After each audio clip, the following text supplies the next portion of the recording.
commonly known as PCOS. PCOS is considered to be a very common multiple systemic disorder that includes many endocrinological and metabolic abnormalities, and especially it is found in the women of reproductive age group between the age of 16 and 44 years.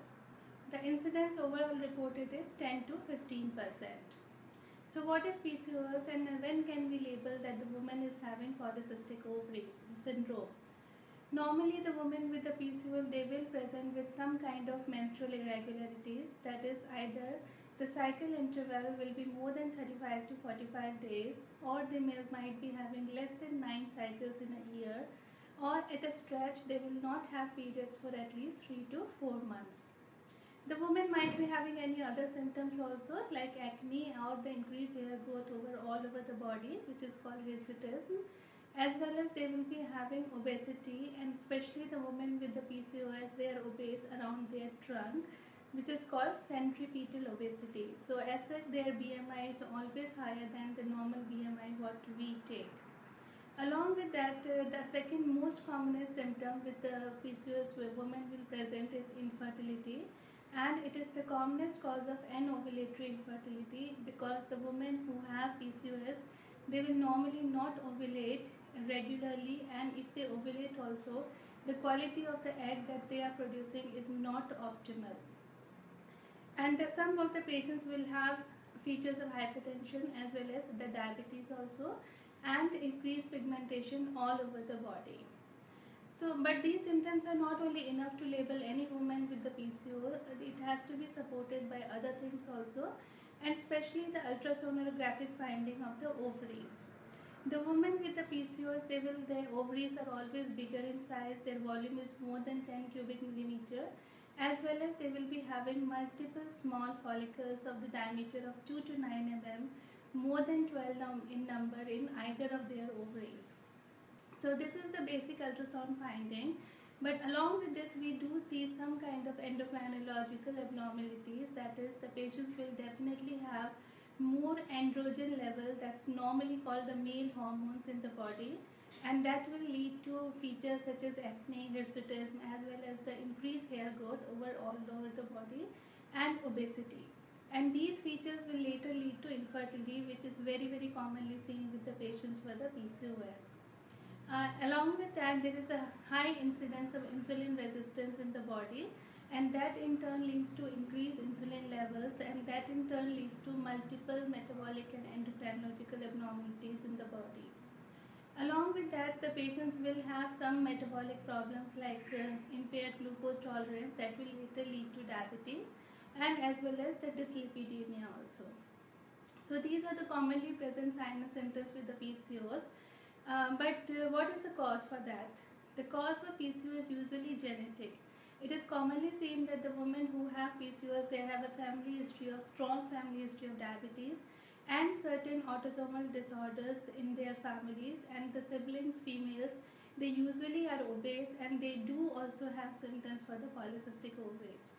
Environmental factors are also important, like the lifestyle measures what we are following nowadays, the sedentary lifestyle, the more of the not unhealthy food, junk foods what we are eating, that will lead to more obesity, especially the centripetal obesity, and that will increase the chances of getting polycystic ovaries. So basically we need to look onto the matter, because it is going to be later epidemic if it is not controlled in a right way. So prevention, it's very important for the polycystic ovaries. The key factor for prevention is the lifestyle measure for the women, especially the diet, exercise, and their weight control.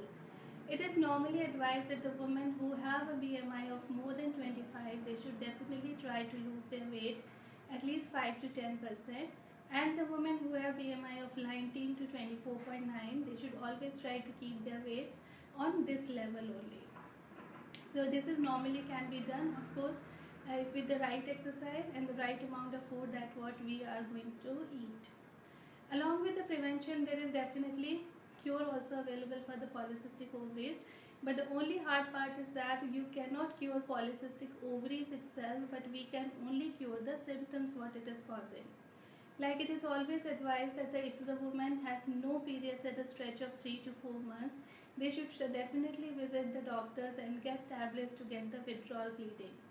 If the woman is infertile, nowadays lot of basic treatments as well as advanced treatments are available, such as the ovulation induction drugs which are given for the woman so that they form a very good quality of eggs and later pregnancy.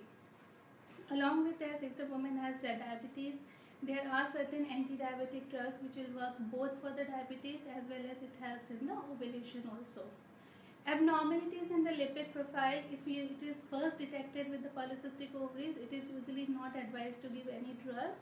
We go for the lifestyle measures, but later if it continues, then of course it needs to be treated.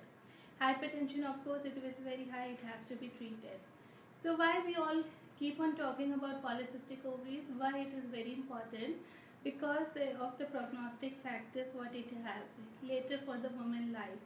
It has been normally saying that the women who have PCOS, they have more chances of developing certain diseases later in their life, especially diabetes and the cerebrovascular diseases like stroke, and a special type of cancer which is called as the cancer endometrium. It's little bit more common in women with the PCO because they don't form normal quality of eggs regularly, and that leads to more estrogen levels in the body, and that in later will lead to endometrial thickness, hyperplasia, and in some cases will lead to cancer of the endometrium.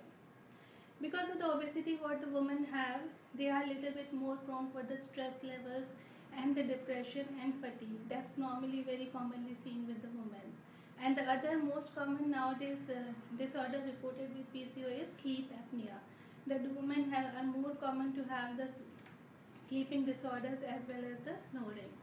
So this is the normal treatment that's normally available for the PCOS patients. If the patient is very obese, they can be helped with the help of bariatric surgeries nowadays, which is very much common, in which your part of the stomach is removed so that the patients will have less appetite, and in the turn it will lose their weight, and that also helps in controlling the symptoms for the PCOS.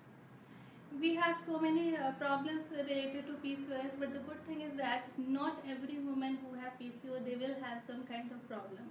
There are some women who already have PCOS, but they don't have any symptoms or signs related to that, and they are leading a very normal life.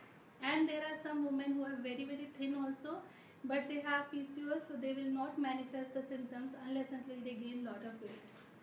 So I conclude by saying that the lifestyle measure is the key prognostic factor for the polycystic ovaries, and that definitely will help later in women's life to control the various disorders that is related to polycystic ovaries. Thank you.